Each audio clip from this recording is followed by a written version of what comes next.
जय श्री कृष्णा, राधे राधे। प्रिय दोस्तों, भारतीय संस्कृति में कुमकुम और सिंदूर का अत्यंत महत्व होता है। हमारे देश में कुमकुम और सिंदूर से ये विवाहित महिलाओं का सबसे महत्वपूर्ण और प्रमुख श्रृंगार होता है और उनके साथ महिलाओं की गहरी श्रद्धा, आस्था और विश्वास जुड़ा हुआ होता है। माथे पर सजा कुमकुम और मांग में भरा सिंदूर ये विवाहित महिलाओं का मान, सम्मान और अभिमान होता है। लेकिन अधिकांश महिलाएं यह नहीं जानती कि कुमकुम और सिंदूर लगाने के भी कुछ नियम होते हैं जो कि हमारे शास्त्रों में बताए गए हैं, और उन सभी नियमों को प्रत्येक महिला को ध्यान में रखना ही चाहिए, तभी उनके कुमकुम और सिंदूर लगाने का कोई अर्थ होता है। आज के इस वीडियो में हम आपको हिंदू संस्कृति में कुमकुम और सिंदूर का क्या महत्व होता है इसके बारे में बताएंगे, और इन्हें लगाते समय महिलाओं को किन बातों का ध्यान रखना चाहिए तथा इसके अन्य लाभ और महत्व के बारे में जानेंगे। तो आइए सबसे पहले जान लेते हैं कुमकुम और सिंदूर के धार्मिक महत्व के बारे में, और उसके बाद जानेंगे महिलाओं को कुमकुम लगाते समय कौन सी गलतियां नहीं करनी चाहिए।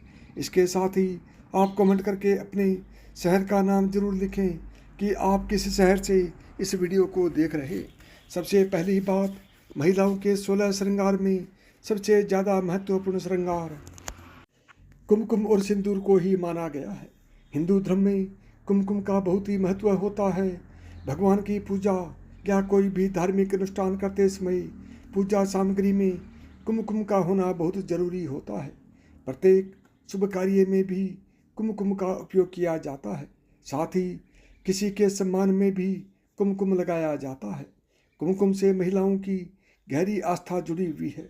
ये इसे अपने अखंड सौभाग्य का प्रतीक मानती हैं। कुमकुम और सिंदूर लगाने से ही पति की आयु भी बढ़ती है।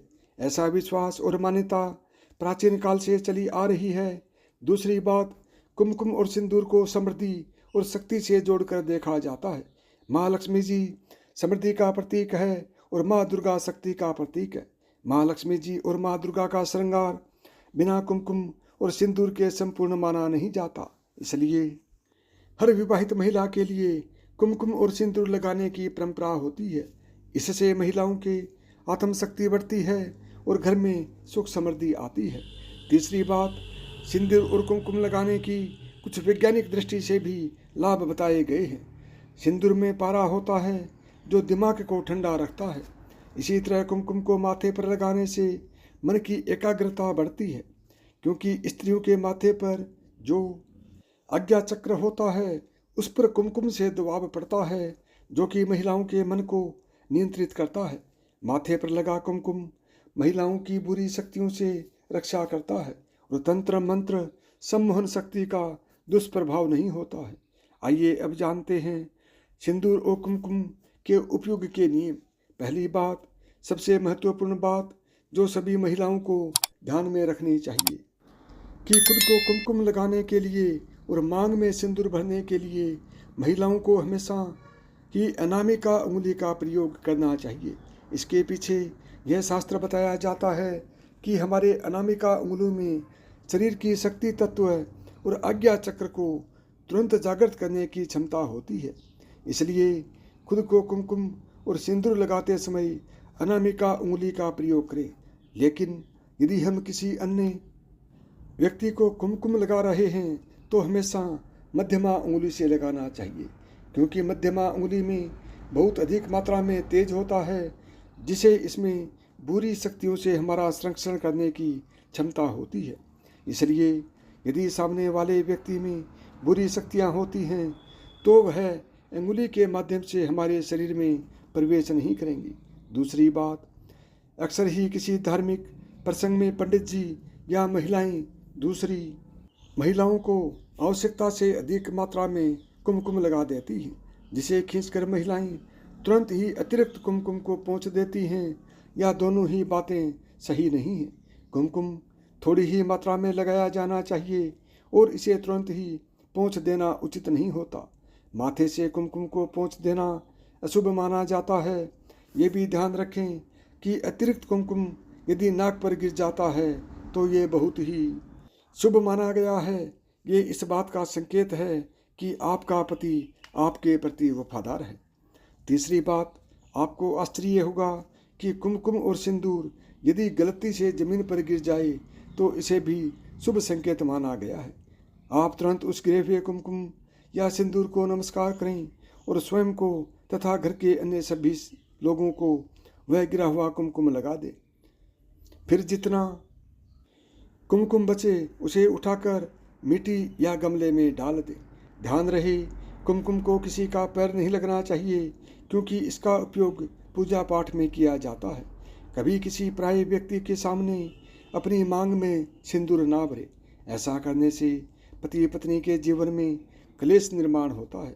पांचवी बात, आप अपनी कोई भी श्रृंगार की वस्तु को किसी अन्य के साथ शेयर कर सकते हैं, लेकिन भूलकर भी कभी सिंदूर को किसी के साथ शेयर ना करें, चाहे वह आपका कितना भी करीबी व्यक्ति क्यों ना हो।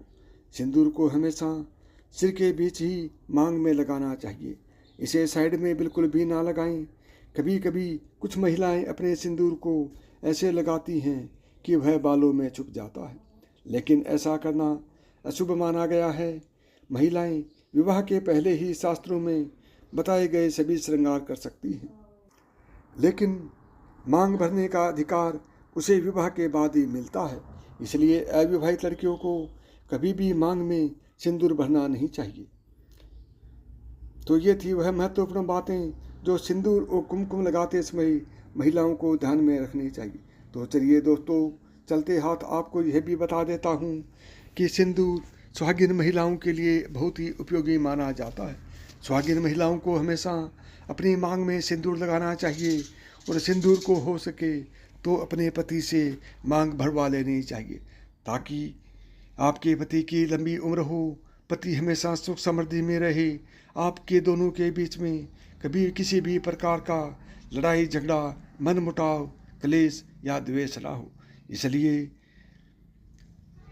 हनुमान जी ने भी अपने पूरे शरीर में सिंदूर लगाया था, क्योंकि माता सीता अपनी मांग भर रही थी। तब हनुमान जी ने पूछा था कि माता ये क्या कर रही हैं।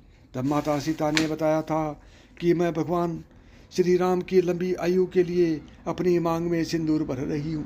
तब हनुमान जी ने कहा कि यदि मांग में सिंदूर भरने से मेरे भगवान की आयु लंबी हो जाती है तो मैं अपने पूरे शरीर में ही क्यों न सिंदूर को लगा लूँ। तभी से ये सिंदूर लगाने की प्रथा शादी के बाद महिलाओं की चली थी, क्योंकि माता सीता ने भी अपनी मांग में सिंदूर लगाया था।